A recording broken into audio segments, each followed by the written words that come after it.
What Sojan Guevara said, that there was a request. We knew about it, but of course, because it was marked confidential, we kept it confidential within the department. Hindi namin nilalabas yan dahil yun ang request ng ICC. Gets nyo? Meron na pala talaga. So yung mga bali-balita na aarestuin si Pangulong Rodrigo Roa Duterte ay totoo. Di ba yung nagbalita kay Boss Dada na Monday or Tuesday aarestuin? Malamang nauudlot lang. Kasi feeling ko, nakaredy na sila. Nakita naman natin, may mga foreigner na sa Davao. 'Di ba? Hindi, sabi nga ng yung mga contact natin, mismong sa harapan ng KOJC, may subdivision doon. Marami na mga foreigner doon. Nakita din sa airport yung mga yan, may mga daladala ng ang dami na ho doon. Ibig sabihin, nakaredy lang sila. Tinatimingan lang nila.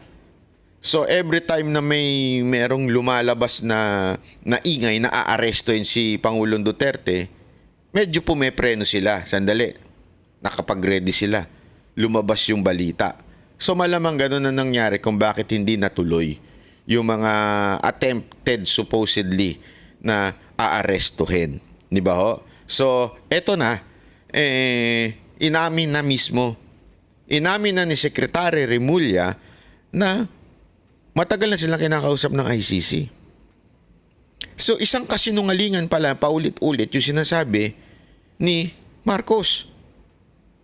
Di ba lagi niya sinasabing walang jurisdiction. Tapos lagi niya sinasabi, we will not coordinate, we will not cooperate, we will not cooperate, blah blah blah. All along, it was a lie. You know why? Ito na sinabi na ni Remulla na, uy, matagal nang nakikipag-usap sa amin. Kaya lang, we kept it confidential kasi yun ang request ng ICC. Ayun, ulitin natin yung part na yan, ha? Ito. Pasok. Sojan Guevara said that there was a request. We knew about it, but of course, because it was marked confidential, we kept it confidential within the department. Hindi namin nilalabas yan dahil yun ang request ng ICC. Hiniling ng International Criminal Court o ICC sa pamahalaan ng Pilipinas na makapanayam ang 5 mga suspect na iniimbestigahan sa war on drugs ng Duterte administration. Ayon kay Justice Secretary Crispin Remulla, idinaan ng ICC ang request sa Department of Foreign Affairs o DFA nitong nakaraang buwan. Pero hindi pinangalanan ni Remulla kung sino-sino ang nasabing mga individual. Ayaw din kumpirmahin ng kalihim kung ito ba ang dokumento na nakalagay sa social media ni dating Senador Antonio Trillanes IV dahil hiniling ng ICC. Nakakapagtaka talaga, no? Hindi ko alam kung bakit nakakakuha ng kopya si Trillanes. Ito ba ay chismis? Kasi una-una, hindi ma-deny. Although hindi ma-confirm, pero hindi dinideny na hindi totoo yan. Walang ganung denial lang DOJ. 'Di ba? Hindi lang nila kino-confirm. So ibig sabihin po nun, may konting katotohanan. Kaya lang bakit to nakakalabas yung mga ganyang dokumento? So talaga hong tinutulak na ho nila ito, 'di ba? Na huwag itong ilabas. Paglilinaw ni Remulla, walang obligasyon ng pamahalaan na makipagtulungan sa ICC dahil hindi nakasapi dito ang Pilipinas. Kaya wala silang magawa pabor o para aprubahan ang kahilingan. Hindi na part ng ICC, so ibig sabihin nun, hindi sila makikipag-cooperate, pero papayagan. Preferably face-to-face interviews ang hinihingi ng ICC with these people. But we are not there in the business of informing these people that the ICC will talk to them because we are not members of the ICC. We just note such requests as a government.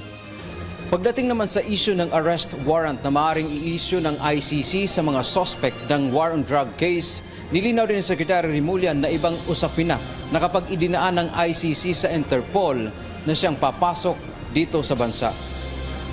Nagets ninyo? Naguhugas kamay sila ngayon. Sinasabi nila, hindi kami makikipag-cooperate para mapanindigan nila yung sinasabi nila dati na we are no longer part of the ICC, we will not cooperate. Yun kasi sinasabi nila eh. Pero hindi rin nila pipigilan yung Interpol. Pag pumasok ang Interpol, ano po ba Interpol? Police din, international police. So, hahayaan mo yun? That's illegal. Why would you allow na magkaroon ng arrest warrant ang Interpol na hindi naman tayo parte na noong ICC? Ibig sabihin, wala na tayo sa ilalim nila, wala silang authority, and yet hahayaan mo na anuhin ng Interpol? So naghugas kayo ng kamay para hindi kayo magmukhang traidor, which is traidor naman talaga kayo. Gago! Yun ang totoo, pero ayaw nyo lang aminin, mga traidor kayo, tapos pagagalawin ninyo ang Interpol. By allowing them na gumalaw, ibig sabihin, pinayagan nyo. Diba? Kasi hindi naman gagalaw dapat yan. We have our own authority na to secure every Filipinos. Especially pag kami illegal order. The warrant from ICC is an illegal order because we are not part of ICC. Illegal yun. Pwede ba akong pumunta sa Amerika, sabihin ko, I have a warrant kay Biden. Who the... Di ba? Yung nakagad sasabihin sa'yo, who the hell are you? Wala. Basta, I have a warrant. I think Biden is no longer capable to be the president of America. I will arrest him. Pabababain ko siya. Ang tanong, sino ka? Anong authority mo sa presidente namin? Kasi nga, wala nang authority. Wala naman ako authority sa kanila. Ganon din po yun. Ang ICC, we are not part of the ICC. They do not have any authority sa atin, sa bawat Pilipino.